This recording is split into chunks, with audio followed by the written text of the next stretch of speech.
Selisih sedikit ribut. Yang satu kunut, yang satu tidak kunut, ribut. Padahal di kitabnya orang NU ada kunutnya dan ada tidak kunut. Tapi karena dia terkooptasi oleh golongan, ribut. Kalau tidak kunut itu begini-begini. Alhamdulillah sekarang ini sudah tidak ribut karena sudah tidak sholat subuh.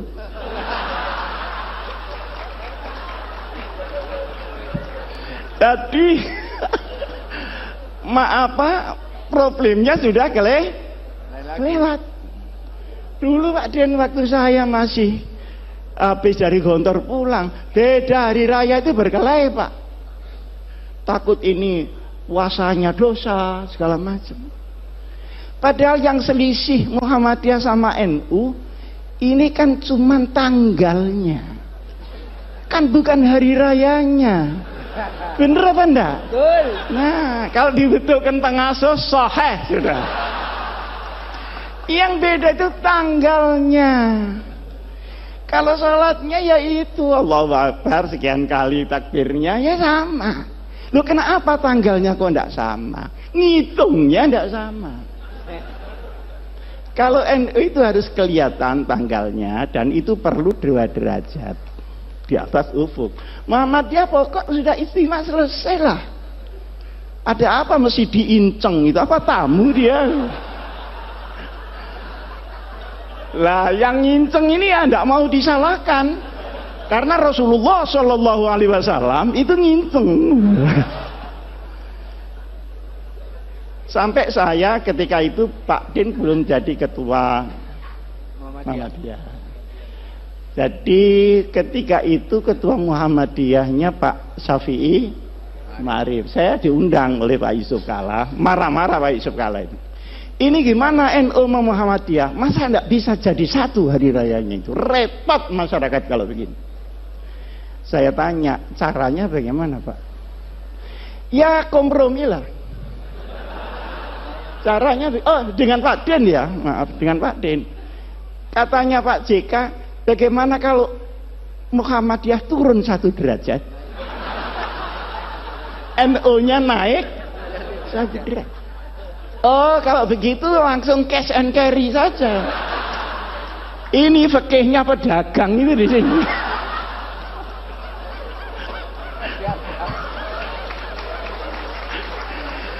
Kok disuruh naik turun? Saya bilang tidak bisa Pak itu. Lah terus yang bisa bagaimana? Yang bisa pengertian seluruh umat Islam bahwa perbedaan itu terbuka memang ada. Yang kedua, ini tidak mengada-ada karena sholatnya sama, tanggalnya yang tidak sama. Wong hari di sini sama hari di Amerika tidak sama kok. Kita berangkat dari Jepang, dari Narita itu ya Pak Akhir, itu Jumat sore, sampai di California itu Jumat pagi.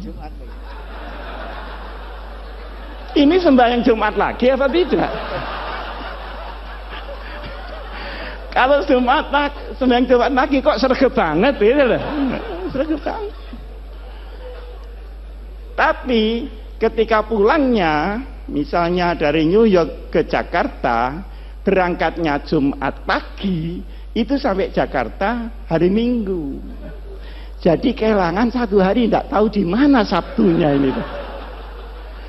Jadi soal tanggal itu sudah biasa-biasa saja lah soal tanggal. Nah, alhamdulillah ini karena mungkin zamannya yang berubah, maka kedekatan ini semakin hari semakin nyata. Saya sama Pak Din sering diundang pidato bareng gitu. Kadang saya bisa, kadang Pak Din bisa, kadang salah satu tidak bisa gitu. Tapi lebih sering saya diundang Muhammadiyah daripada Pak Din diundang NU. Hah? Padahal ini mantan NU nih. Kenapa dia pindah? Karena tidak kerasan saja sama orang NU. Bukan karena teori yang tinggi-tinggi gitu.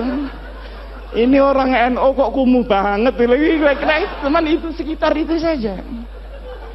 Nah, masalahnya adalah sekalipun NU Muhammadiyah ini berbeda di dalam furu, bahkan Ibnul Furu ya, tetapi wawasan keumatannya sama, wawasan kenegaraannya sama.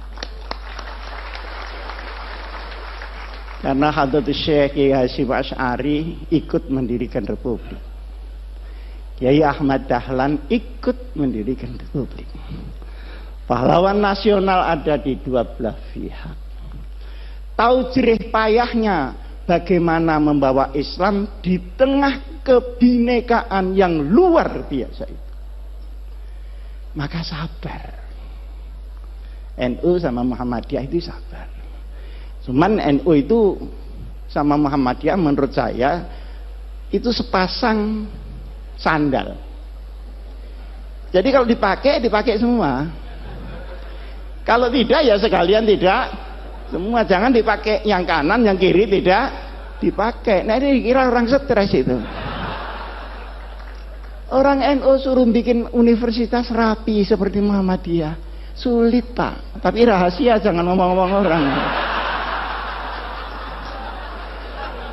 Tapi orang Muhammadiyah suruh ngurusi orang macul yang sehari-hari tidak ngerti apa-apa, sehingga dia musyrik menjadi muslim. Enggak sabar juga Pak.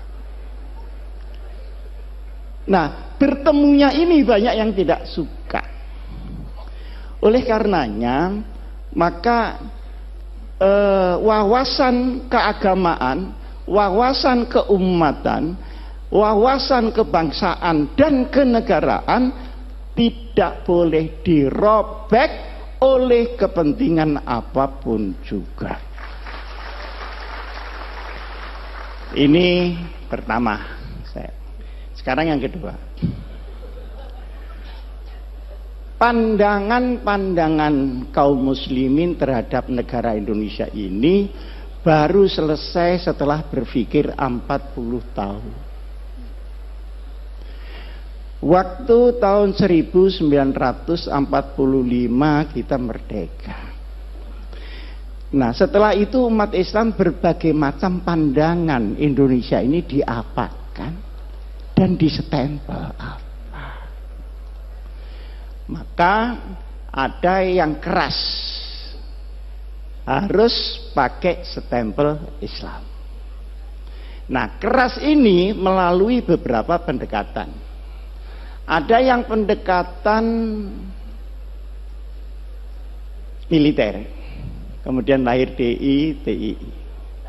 Ada yang pakai pendekatan militer dan politik, PRRI dan Permesta. Disaingi oleh kelompok-kelompok orang yang tidak suka agama, orang ateis. 48 pemberontakan komunis yang dipimpin oleh Uni Soviet dan pemberontakan 65 yang dipimpin oleh RRC. Saya tidak tahu ini akan ada pemberontakan lagi apa tidak. Nah, masalahnya selanjutnya yang saya maksud begini.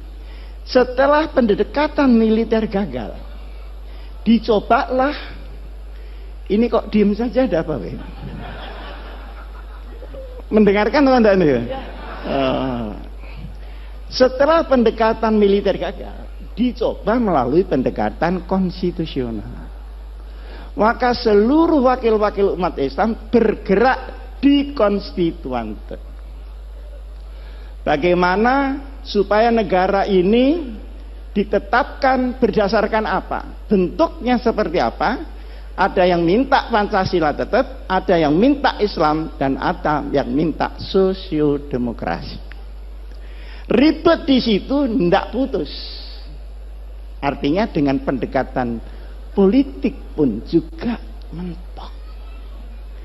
Karena ini mentok dan tidak bisa berhasil, maka diambil alih oleh Bung Karno tahun 59 kembali ke Undang-Undang Dasar 45. Nah, setelah kembali ke Undang-Undang Dasar 45 ini, kemudian tahun 55 kemarin ada pemilu tetapi kemudian tidak menghasilkan apa-apa, baru ada pemilu lagi tahun 71. Tahun 71 orang Islam semua jadi satu, Pak.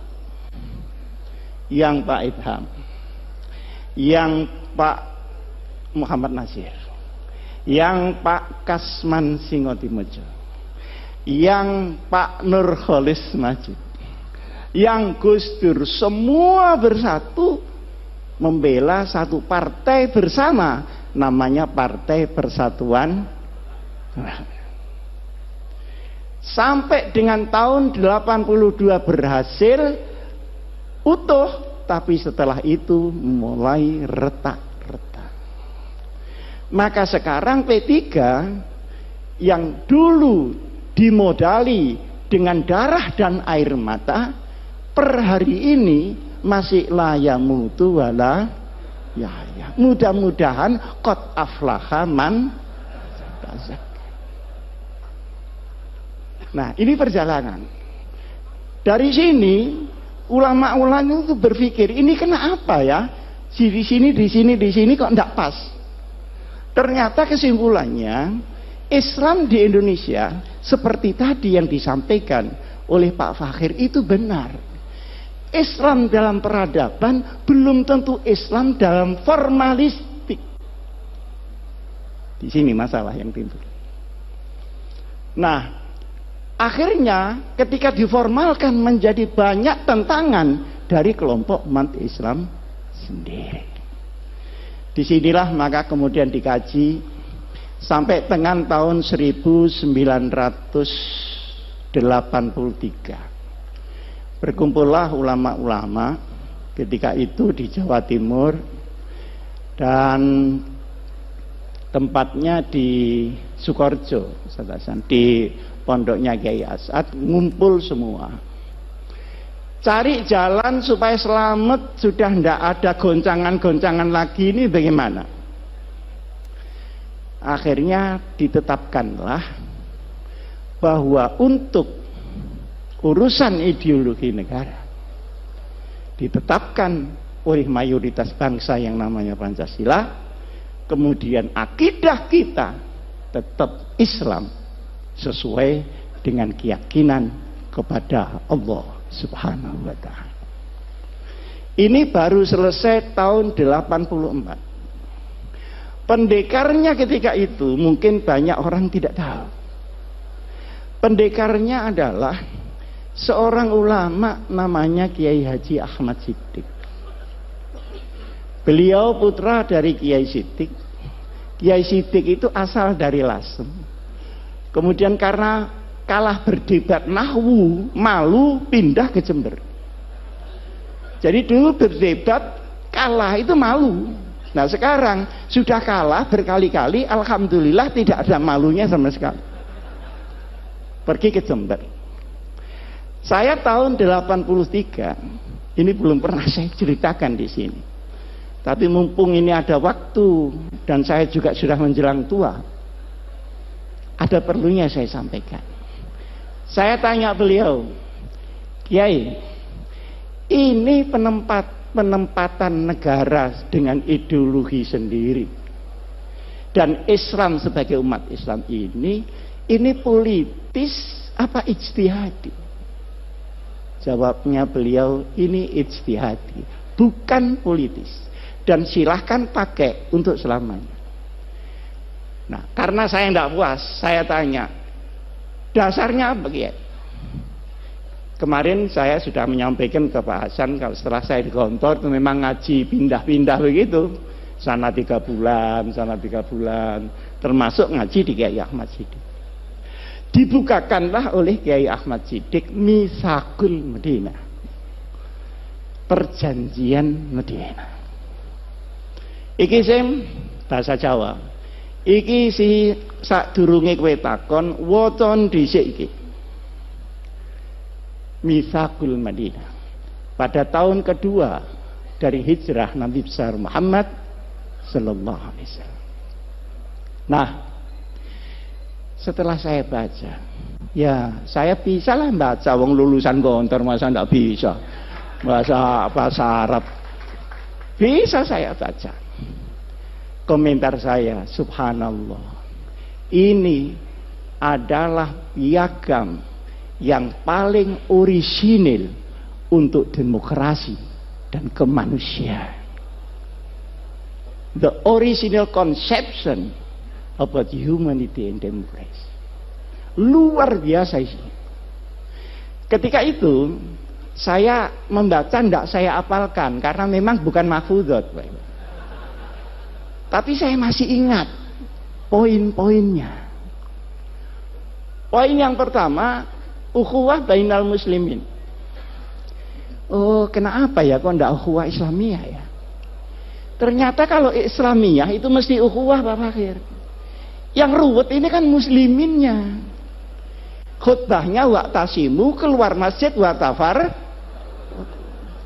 Di dalam kita wiridan, di keluar kita ganti sandal baru, kan begitu. Jadi yang ruwet ini musliminnya. Di situ diterangkan untuk urusan-urusan yang furu'iyah sudahlah na'amaluna walakum na'malu. Untuk yang usul ini kalau ada perbedaan harus dibicarakan di antara para ulama. Jangan dibicarakan di antara di luar para ulama. Nah sekarang enggak. Ada anak Ansor sama pemuda Muhammadiyah ribut soal tahlil. Ini nyampe apa enggak ke yang mati? Kata Ansornya, nyampe. Loh buktinya, karena setiap kiriman enggak pernah kembali. Loh ini omong apa?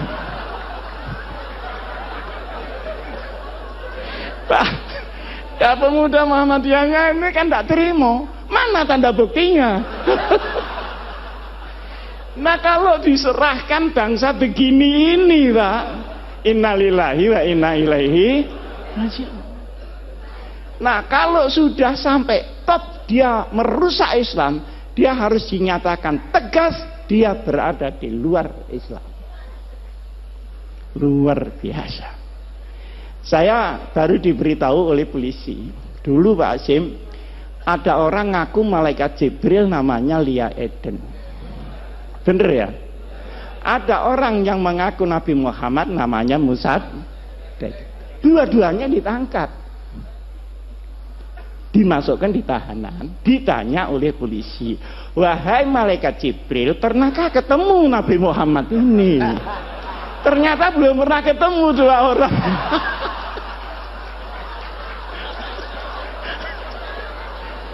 Lah kalau sudah sampai ini Pak, ya sudah, harus tegas, tidak usah ragu-ragu. Saya juga menyampaikan sama Al-Mukarram Bapak Menteri Agama, sudah jangan ragu, katakan itu bukan Islam.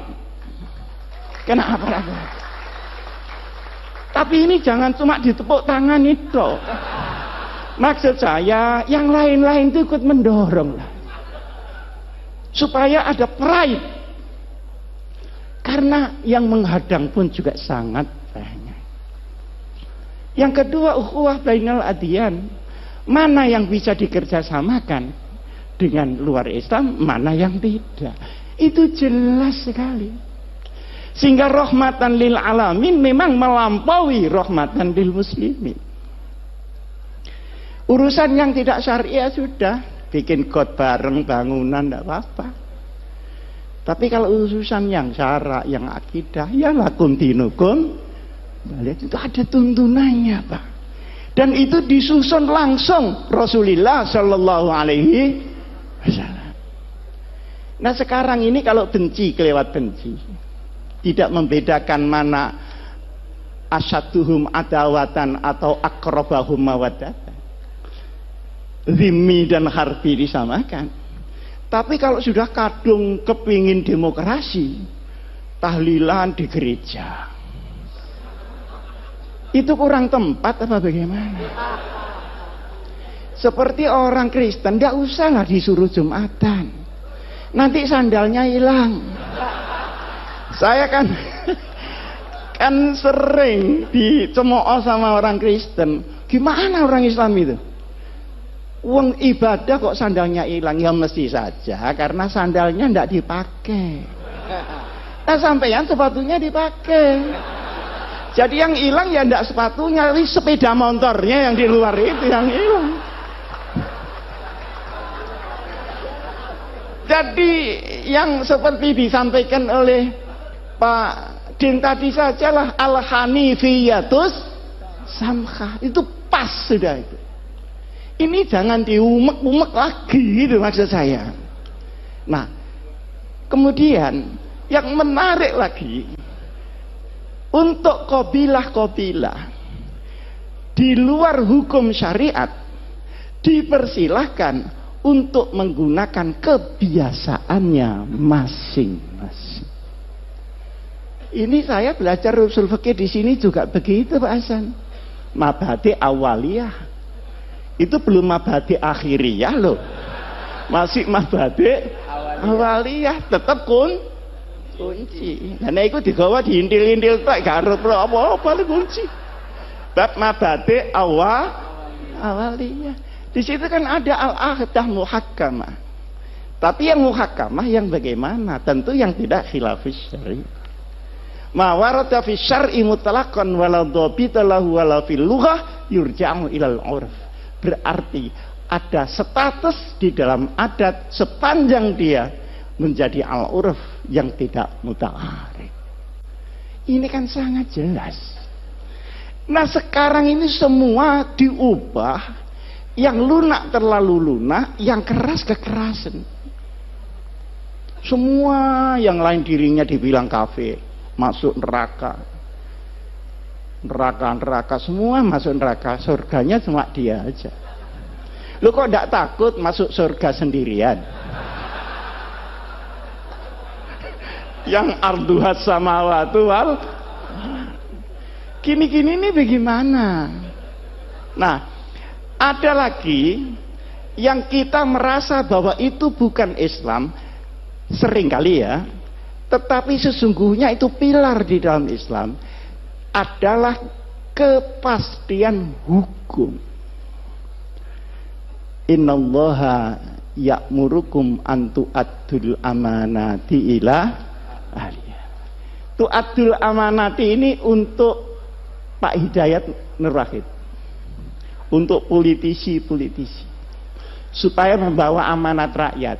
Jangan 5 tahun sekali datang ke rakyat terus tidak tahu lagi, menunggu 5 tahun lagi. Ini yang tidak tepu, ini mesti pendaftar.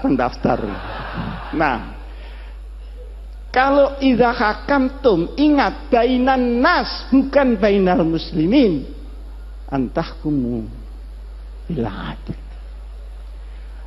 Penegakan hukum ini harus sama rata sama rasa.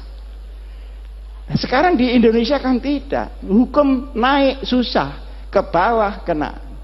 Pajak naik sulit, turun gampang. Akhirnya yang kena yang kecil-kecil. Jadi kepastian hukum. Jadi inti dari hukum adalah al-adalah. Inti daripada politik adalah al-amanah. Kalau dua ini hilang, maka hukum akan menjadi cerita dan politik akan menjadi akumulasi kekuatan saja. Luar biasa Pak. Di bawah ada lagi al-musawah bainal iqtisad, keadilan ekonomi. Ini tidak sama rata sama rasa, tapi sama-sama merasakan. Beda kan?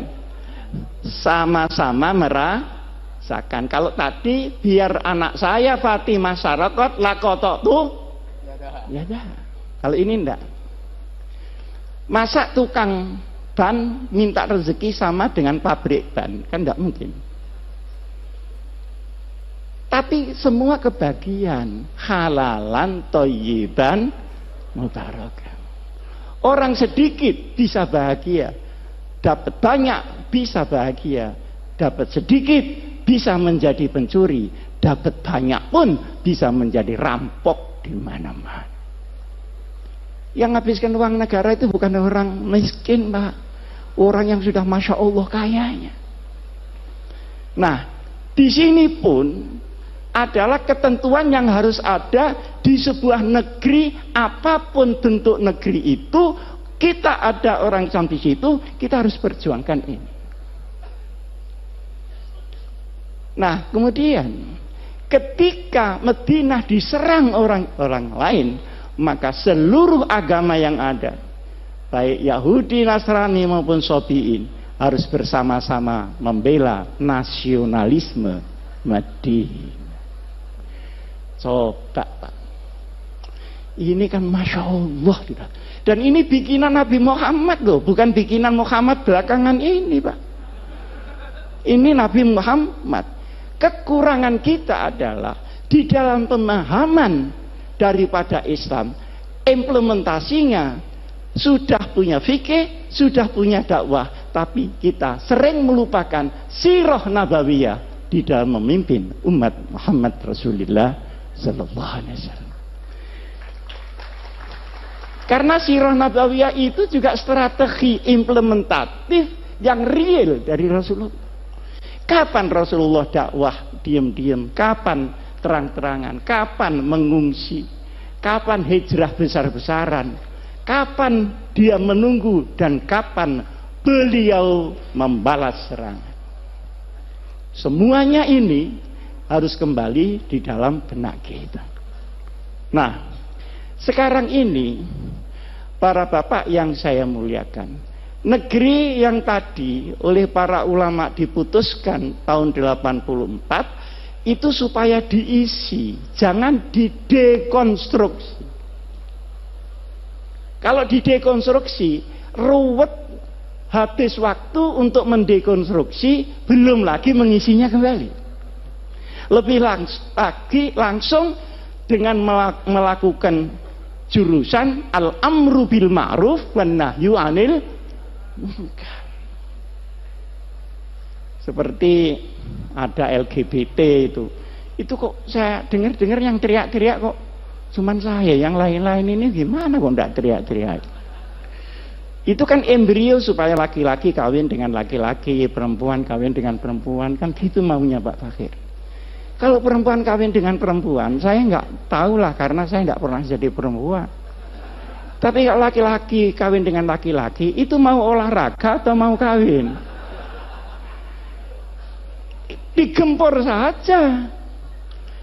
Saya juga ditanya pada Pak Hidayat, ini gimana? Gempur dari segala penjuru yang udkhulu min abwabin mutafarriqah. Jadi jangan menghilangkan amar ma'ruf nahi mungkar, sekalipun kita tidak melakukan dekonstruksi di dalam bentuk, tetapi kita harus selalu di dalam isi.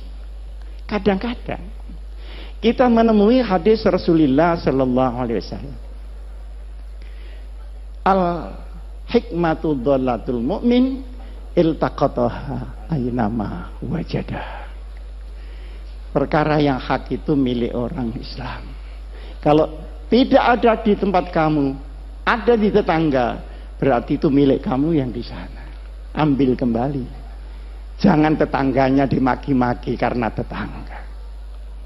Kalau bapak-bapak pergi ke Jepang, pergi ke Taiwan, pergi ke Korea, Masya Allah, perlindungan konsumen, perlindungan jual beli, kualitas. Nah, ini ada saksinya Pak Fakhir, dilindungi oleh undang-undang. Jadi kalau kita ke Taiwan kehilangan koper di bandara, pasti kembali, karena mengembalikan itu biaya negara, dan tidak mengembalikan adalah kriminal. Loh, bukankah sepotong ini juga Islam? Seperti di Jepang itu, kalau ada toko malsu kualitas langsung ditutup Pak. Jadi wailun lil mutaffifin itu kok jalan di sana, ndak jalan di sini. Sementara kita ini kalau beli makanan keliru terus Pak. Buah-buahan katanya manis tapi kecut. Saya beli di Jalan Surabaya, Pak Din, itu lampu. Lampu itu yang kuno itu harganya mahal, 2,5 juta. Kalau yang baru itu cuma 650. Saya bilang saya minta kuno, Pak. Oh iya Pak Ji, ini tinggal satu yang kuno. Setelah diberikan saya ternyata baru kan kelihatan baru cetakan itu. Loh Pak, ini baru Pak, bukan kuno. Aduh, sampean nih kok rewel. Sampean biarkan saja, lama-lama kuno sendiri. Mati.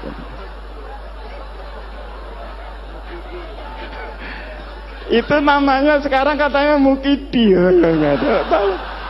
Ini lama-lama kuno sendiri. Wah, ini orang belum tahu siapa yang beli ini. Akhirnya saya bayar 650. Loh, Pak Ji kurang ini. Ya kurangnya nanti kalau sudah kuno.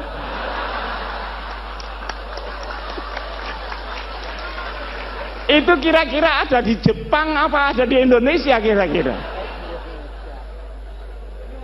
Lah terus sepotong ini saja loh ya, bukan la ilaha illallahnya. Yang Islami yang mana? Akhirnya dia sadar, loh Bapak ini dari Sidoarjo, enggak, saya dari Malang. Malang mana? Itu kan ada Pondok Al-Hikam, itu pondok saya. Oh kalau begitu Bapak ini Pak Hasyim Muzadi ya? Kok enggak bilang dari tadi? Kan malu saya kalau begini. Jangan begitu, lain kali bilang Pak kalau Bapak ini Pak Hasyim Muzadi. Bagaimana, mudah-mudahan saya ini tidak kualat saya ini. Jadi dia takut Allah apa takut Hasyim Muzadi? Jadi akhirnya saya itu mikir, ini kenapa ya begini? Pak Fakir kan sebentar lagi menjadi Menteri Luar Negeri. Allahumma, masa naibul fa'il terus? Lama-lama ini bagaimana ya kok begini? Jadi ternyata setelah kesana kemari, ilmu saya itu ya ilmu keluyuran saja, itu kan ilmu yang berat-berat. Oh kalau begitu, lau anna ahlal qura amanu wattaqau. Itu ahlal quronya bukan kuronya, Pak. Jadi kita tidak usah bulet perkara kuro, tapi ahlal amanu wattaqau. Fafatahna alaihim. Tapi walakin kazabu, yang kazabu tadi kuronya apa ahlul kuro? Ini bukan tamrinan tapi sudah terang. Sehingga menurut saya yang penting bagaimana kita isi Indonesia. Nah, di saat kita ngisi itu tantangannya luar biasa, Pak. Terutama setelah tahun 2002, setelah reformasi ini. Seluruh ideologi yang baru-baru masuk, baik di kalangan kaum muslimin maupun yang dari barat maupun yang dari timur, semuanya masuk, sementara kita sedang diancam oleh regenerasi yang sudah 100 tahun ini. Indonesia akan ganti penduduk baru. Mereka anak kita atau anak zamannya. Ini menjadi perhatian kita. Tetapi la tai'asu min rauhillah. Sekian banyak kita berkumpul.